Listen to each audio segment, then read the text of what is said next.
Hoje a gente vai falar sobre o diabetes tipo 2 propriamente dito. Mas como isso? Como que isso acontece? Principalmente pelas pessoas que têm excesso de peso, que têm um aumento de peso. Então muitas vezes buscam emagrecer, mas não tem noção do que está acontecendo internamente no seu organismo. E é aqui que a gente vai trazer e abordar um hormônio bem principal, que é a insulina, e o que isso tem a ver nesse processo todo. Então, toda pessoa que ela tem um excesso de peso, ela tem um excesso de gordura corporal. Essa gordura corporal automaticamente vai estar em excesso também na região abdominal, que é a cintura. Essa região com excesso de gordura faz com que o pâncreas, que é o que produz o hormônio chamado insulina, tenha dificuldade. Por isso que surge o nome, o termo resistência à insulina. Porque o pâncreas ele não consegue produzir, ele tem dificuldade com toda essa gordura.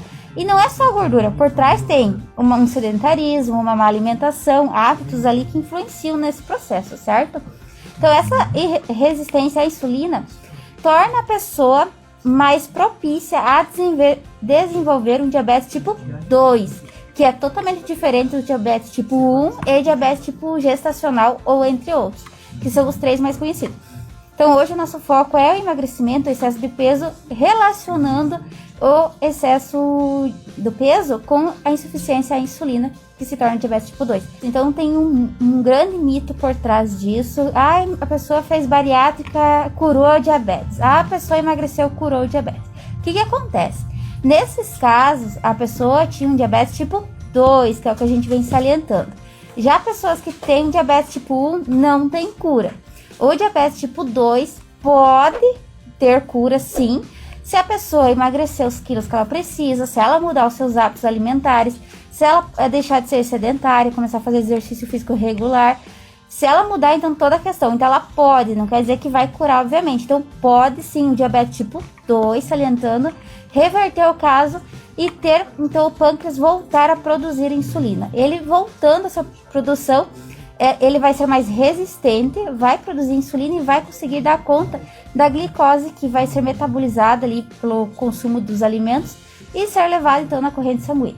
Então, principalmente na região do pescoço, virilha e no tornozelo, a pessoa vai ter tipo umas casquinhas brancas, bem como uma região mais escurecida, vai parecer um cinza escuro. Então, muitas pessoas têm essa cor nessas regiões do pescoço, ali na curvinha do pescoço, na curvinha da virilha, da perna, atrás do joelho tem alguns, mas é mais raro, e no pé, tornozelo.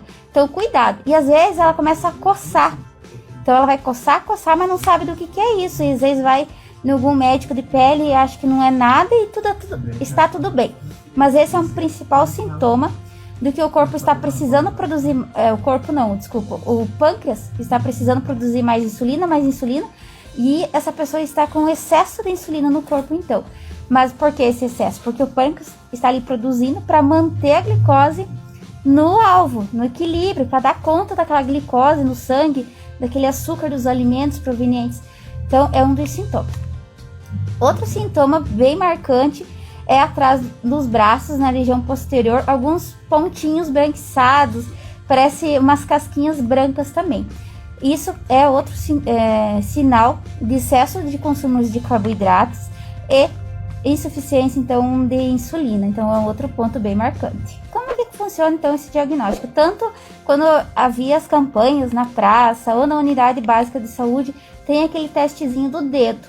Ali é um teste rápido que vai ver o nível da sua glicose naquele momento no seu sangue. Tá.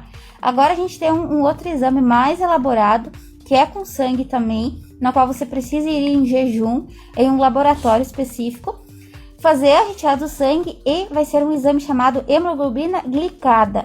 Ali sim você vai ver como que está o seu diabetes a longo tempo no seu organismo. Quem não tem diabetes tipo 2 ainda, há outros 3 tipos de exames que se analisam o nível de insulina no corpo dessa pessoa e o nível que ela está atuando.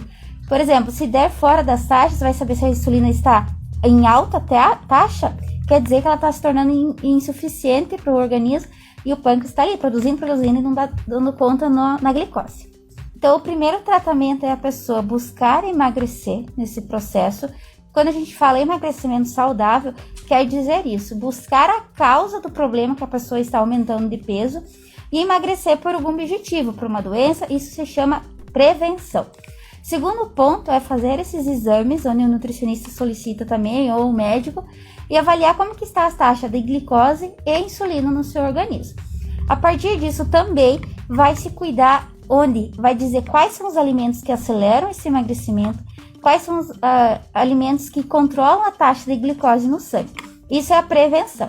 Já quem já é diagnosticado com diabetes tipo 2, vai precisar de um tratamento nutricional tanto para emagrecimento, quanto cuidando da diabetes também. Então, porque a diabetes tipo 2 já está diagnosticada, então tem que cuidar qual alimento, qual o carboidrato, se vai ser um carboidrato mais complexo, mais simples.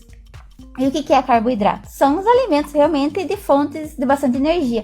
Macarrão, arroz, polenta, mandioca. Então, tem que cuidar desses consumos. Não é a questão do mito de cortar, mas saber ter uma reeducação alimentar para ter liberdade com os alimentos. Mas tem que saber a quantidade, a hora e, inclusive, a medicação que o médico vai repassar nesse momento. Um dos maiores mitos de um portador de diabetes ou quem busca emagrecer, que se encontrou nessa situação que a gente citou, a primeira fala é: eu tenho que fechar a boca, eu tenho que cortar isso, cortar aquilo.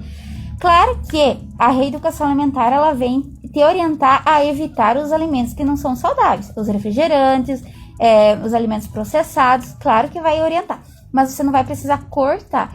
O chocolate também, muitos portadores de diabetes acham que precisa cortar um chocolate, ou até mesmo consumir mais diets ou light, e não é bem por aí, é outra situação. A questão da quantidade é primordial nesse controle, nesse tratamento, e a frequência dos alimentos. Então, a gente traz aqui muito na reeducação alimentar, é o que vai te trazer liberdade com os alimentos, mas a pessoa precisa estar disposta a aprender sobre a função de cada alimento, sobre o que ele é composto e como aquilo vai reagir em cada organismo. Então, a pessoa aprendendo isso é um processo de aprendizagem, mas ela aprendendo isso é para a vida, então ela vai ter resultados para a vida e nada momentâneo de uma semana, um mês e assim por diante.